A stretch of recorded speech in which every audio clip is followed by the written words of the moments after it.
faloo falana kootu gatta'i kajiji disi bona lakai waq jilba keenya ko jilateenya yo biyan duba biyen biyoda nuti dida olla kena diyoda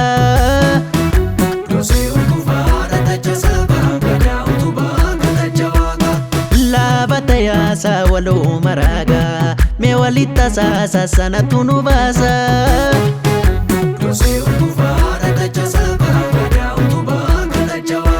ya yabo yabo yabo yabo ya yabo yabo yabo yabo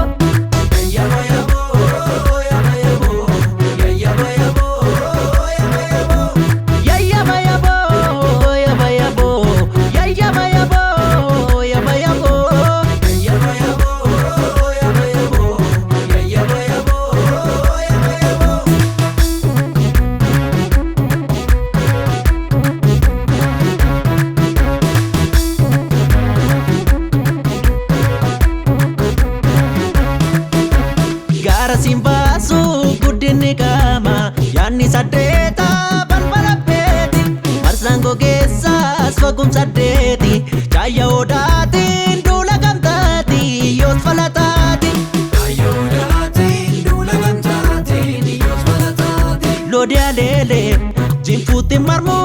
biyarran sarmu biyeda farere itachi amma yara silafu amma diga si falaganare yaba yabo yaba yabo yaba yabo yaba yabo yaba yabo yaba yabo yaba yabo yaba yabo yaba yabo yaba yabo yaba yabo yaba yabo yaba yabo yaba yabo yaba yabo yaba yabo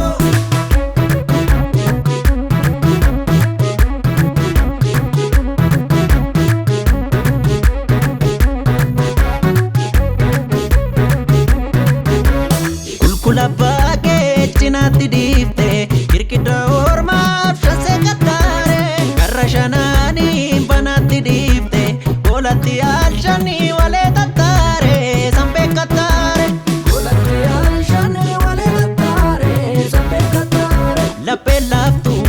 ajen kaftu idim gote biyen kumbudada guman gurbicha ergan gumofne yadan onachi sidan kumada gafa dugaba dula mananolu barbacha dugati barka nama bolu afufa kabati umni yubu afi gafa dibe dufe dubunis kofi acha sinkumali mal mucho chombara gofatu mamake abba tormara